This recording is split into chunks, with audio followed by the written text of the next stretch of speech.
I said, "What are you going to do?" And he says, "Dad, I'm going to hitchhike from Fort Collins, Colorado, where he lived, to Anchorage, Alaska." And I said, "Why would you do that?" And he goes, he's a videographer. And he says, "I want to video all the people who pick me up, and I want to ask them their perspective on life. And I want to share my perspective. And I want to film that interaction with all these different people and let God just bring into my world whoever he would want." And all of a sudden he's almost to Canada. I'm like, "Oh my goodness, look at where he's going." And he calls up and he says, "Dad, I was turned away at the border in Canada.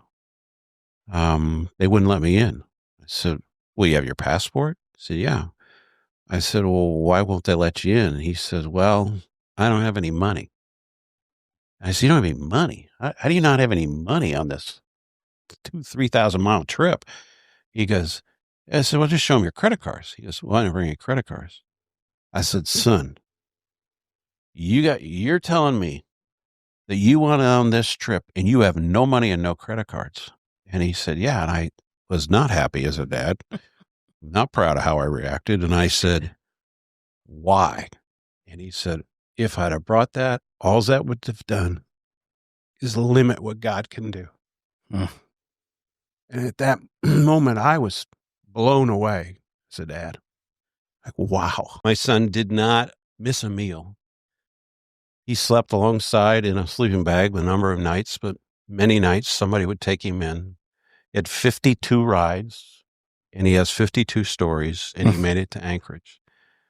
And his determination to do that just inspired me. And I think that's a part of our life. Inspired you in what way, or what was your takeaway from that? Well, it was like, one, it was a life lesson of, I don't go out without 2 or 3 credit cards and $100 in my pocket. And what am I doing on limiting what God can do? And so it's an inspiration to say, how much faith do I have? God tells me to do something. How much faith do I have?